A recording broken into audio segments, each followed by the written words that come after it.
Hello મિત્રો, શેરબજારની વાતોમાં મિત્રો બજાર આજે સામાન્ય વધારા સાથે ટ્રેડ થઈ રહ્યું છે, પરંતુ બજાર હવે ધીમે ધીમે વધવાની આશા છે. ઉપરમાં જો પ્રોફિટ બુકિંગ ના આવે તો બજાર 100% વધવાનું છે. એફઆઈસીની ખરીદી પણ જોરદાર છે, પરંતુ આપણે આજે 100 શેરની વાત કરવાની છે. આ શેરો બધા છે ને એમાં સર્કિટો લાગી રહી છે, અને મેં મારા વિડીયોમાં આ શેરોનો બધાનો ઉલ્લેખ કરેલો છે. વિડીયો આવે ત્યારે લેવાના નથી, પરંતુ તમારે વોચ લિસ્ટમાં રાખવાના છે.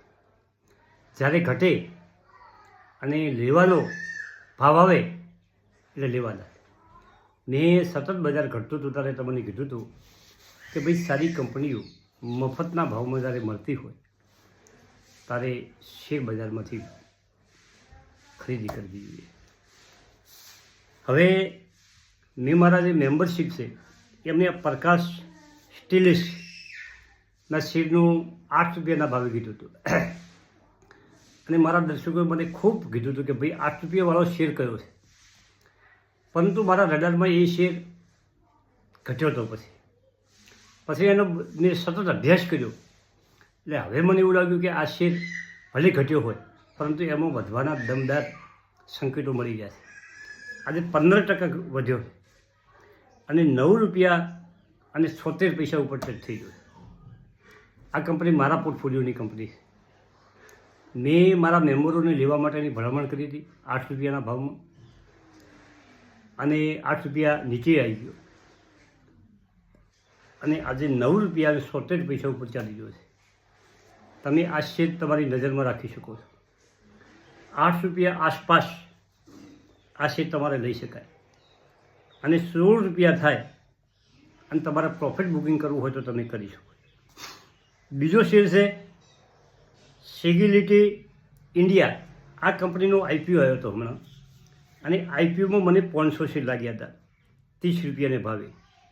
આઈપીઓના બીજા કે ત્રીજે દિવસે આ શેર ઘટી અને 28 રૂપિયા થઈ ગયો હતો, અને ત્યાંથી આ શેર સરેરાશ વધેલો છે, અને આજે 39 રૂપિયા આસપાસ ટ્રેડ થઈ ગયો છે, અને 5%ની સર્કિટ કાલથી 2 દિવસથી લાગે છે. મિત્રો આ અત્યારે હાઈ ઉપર ચાલી રહ્યો છે. 30 રૂપિયાના શેરમાં 10 રૂપિયાનો વધારો છે, એટલે ખૂબ વધારો કહેવાય, 30% વધારો કહેવાય. આવા વધારામાં ના પડાય, પરંતુ તમારે નજરમાં રાખો.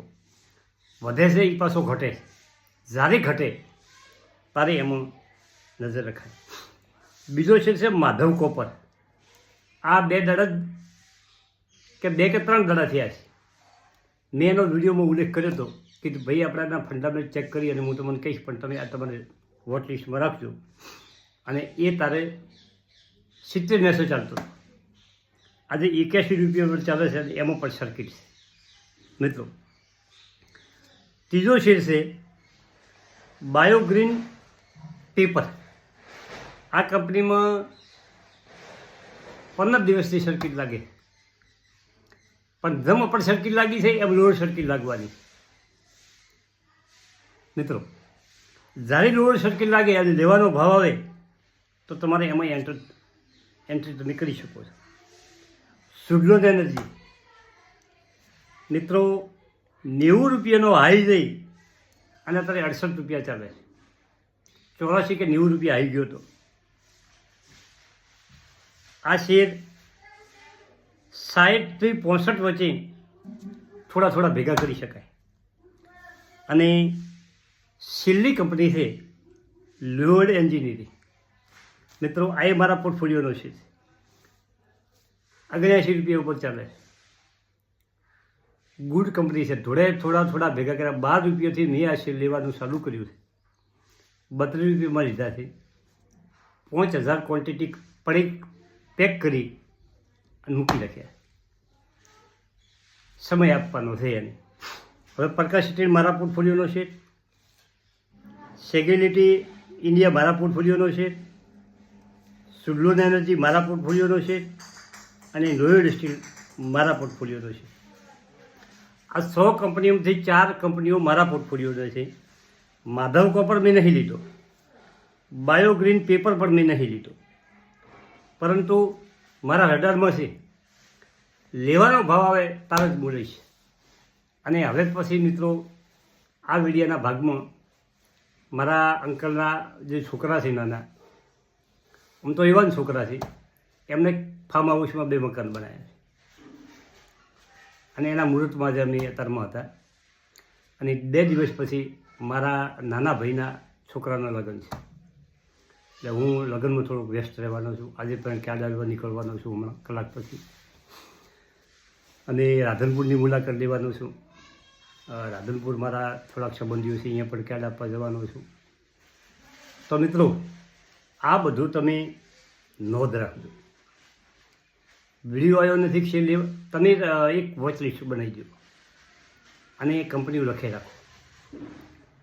કંપની તમને લાગે કે ભાઈ આ કંપની હાઈથી 10% 20% નીચે આવી છે, પીએ વેલ્યુએશન સસ્તું શું છે, EPS સારો છે, પ્રમોટરનું હોલ્ડિંગ સારું છે, એ બધું સેક્ટર કેવું છે, આ બધું જોઈ લેવાનું. થેન્ક યુ, આભાર.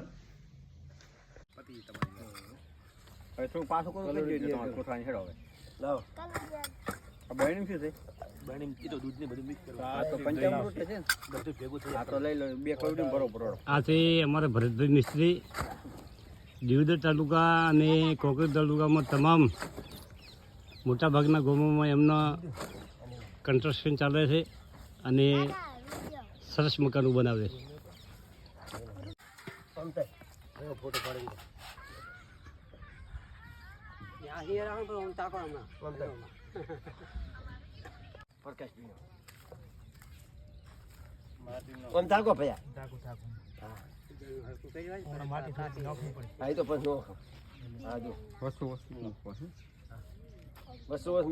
પ્રકાશભાઈનું મકાન બને છે, દિનેશભાઈ અને પ્રકાશભાઈનું. પેલું મકાન દીપકભાઈ અને સુરેશભાઈનું બન્યું છે. 2 મકાનનું એક સાથે મુહૂર્ત છે.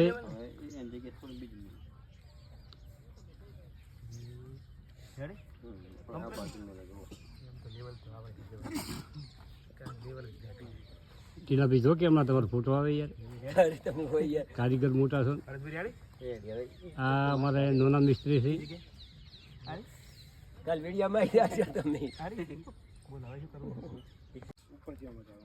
મકાનનું ફાર્મ હાઉસ મકાનનું મુહૂર્ત બને છે.